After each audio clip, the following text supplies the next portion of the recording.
Glenn Carl is a former national intelligence officer from the CIA and national security and foreign policy expert. Mr. Carl is joining us from Boston. Welcome to the program, and I want us to make this quick because I have so many questions for you. The first one is, what is U.S. message and intention with regards to a war with Hezbollah when it's meeting the Israeli defense minister and assuring of all weapons? The message is the continued effort by President Biden and the administration to keep the war from spreading and actually to bring the current Gaza war to an end. That everything else would be disastrous.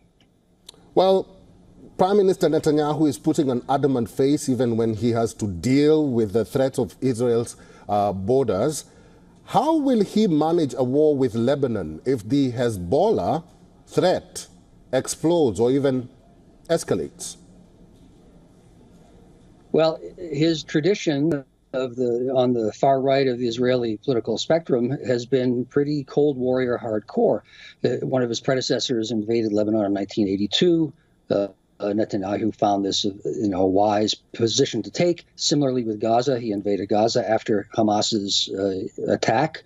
And I think that he would conduct a war vigorously, but the consequences invariably, frankly, have been, I think, worse for Israel than the gains in each instance of that policy. Mm-hmm. Now, the U.S. says that it will stay clear of involvement if a war erupts between Israel and Lebanon. There are also reports of U.S. officials cautioning Israel on iron domes likely to get overwhelmed in case of Hezbollah attack. What is the message that Washington is passing to its ally, Israel? Well, consistently, President Biden has tried to restrain Netanyahu from the policy. From the beginning, the American administration has warned that an invasion of Gaza, an all-out war, as the one Netanyahu's conducted, could not achieve the objectives that Netanyahu and the far right in Israel set. That they could not destroy Hamas. Similarly, in a war with Hezbollah in Lebanon, the damage to Lebanon and to Israel would be certain, and destroying the threat from Hezbollah is almost impossible. There is another concern. Europeans fear that Middle East is on the brink after unacceptable Hezbollah threats. Who, in your view, can pacify or even quell this tension from turning ugly? Well, that's the $64,000 question, or I guess we have to say $640,000 question with inflation. Well, the U.S. is the only country really that can restrain Israel, but its power to do so is always more limited than most people would hope is the case. Because there are all sorts of implied costs to the United States from doing that. But it would be the U.S., and the U.S. has so far successfully, not only the U.S., successfully kept the Gaza war from expanding. And I have to say, I'm no friend of the Iranian regime, but Iran has clearly indicated and acted in a way that shows it does not want the war to expand either.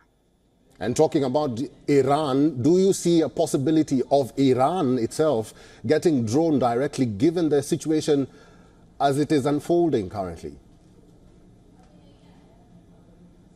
Oh, I do see the risk of that, but I think the likelihood, let's assume for a moment a war between Israel and Hezbollah, that would be catastrophic, not just for those two entities, one a country and the other a movement, I guess.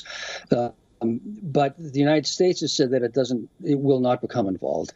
And I think Iran has made more belligerent noises, but also would try to stay out while supporting its surrogates and trying to exploit the situation that way.